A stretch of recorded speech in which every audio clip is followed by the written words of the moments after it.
Take two. I thought I didn't see the red light. You're looking at the control room at the University of Maine at Fort Kent. This is the interactive television educational network of Maine studio room. And this rack of equipment behind me is housing all of the equipment required to provide broadcast and reception of educational network Maine classes. The data for this campus going out to the internet is also housed and processed through this particular room, because this is where the fiber terminates at the end. The rack on the left-hand side is a troubleshooting rack. There's a patch bay there used for bypassing any electronics that fails and for testing purposes. There's also some equipment there that does the job of combining video data and voice on the fiber. The rack next to that, which currently has an image from NASA, that's another test rack of associated test equipment, color bar generators, so forth. That also has our microwave broadcasting transmitters in there. The reason we're seeing NASA is because that's where the satellite feed from this campus happens to terminate, and we can distribute that around campus. The rack next to that is more distribution equipment for video. We put our own closed-circuit television system online there. And into that we patch various sources of video as well as radio for student entertainment. And that's broadcast to all the dorm rooms on campus. The VSAs there? Yeah. And the next three racks comprise most of the studio equipment required to generate classes. There's monitors that monitor all of the camera inputs. We have a couple of switching units that allow us to A/B switch video and audio back and forth. Camera control units, some Super VHS tape decks for recording video, and then some additional test equipment for monitoring our video signal to make sure we conform to NTSC standards. And then on the far right is the rack of equipment that's used for teleconferencing.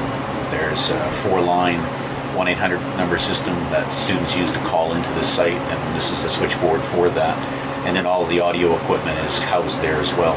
The microphones in the classroom are all patched into here, and we do the mixing. And then the equipment does some automated echo canceling that prevents feedback.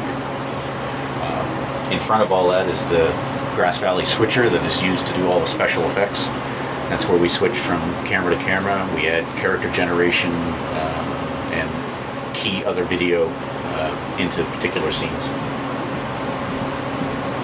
That's about it. In a nutshell. Thank you very much, Alan. Allows you to do a mix between cameras. Okay. Yeah. And then, no, I don't have any other video coming in there except the snow. So that allows me to do...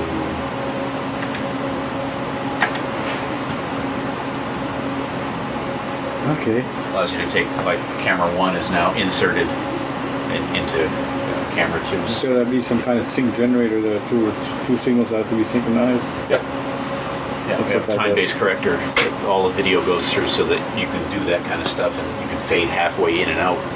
If you didn't have that, right now you'd lose sync and the whole picture would be destroyed. Which that is also how you would do what we call split screen, I believe. Yeah, yeah, it's just another white. You can do a split.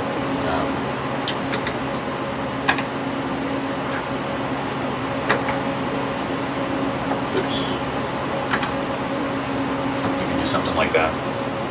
Yeah, that's what they call a wipe, I take it. And then split screen, which could show either diagonal or horizontal or even vertical, I suspect. And depending on how fancy the switcher is, you can generate other patterns such as circles, squares, diamonds.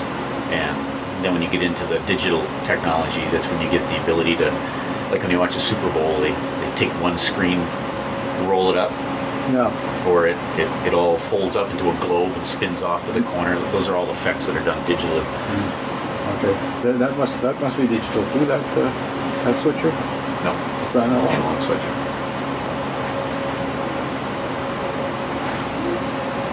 What do you see? Okay. Familiar with some of this stuff out here?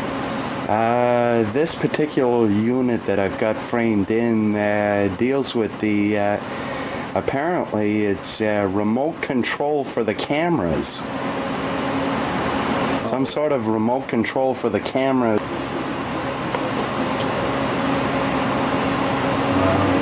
Ah, yes, he was panning, and I noticed that.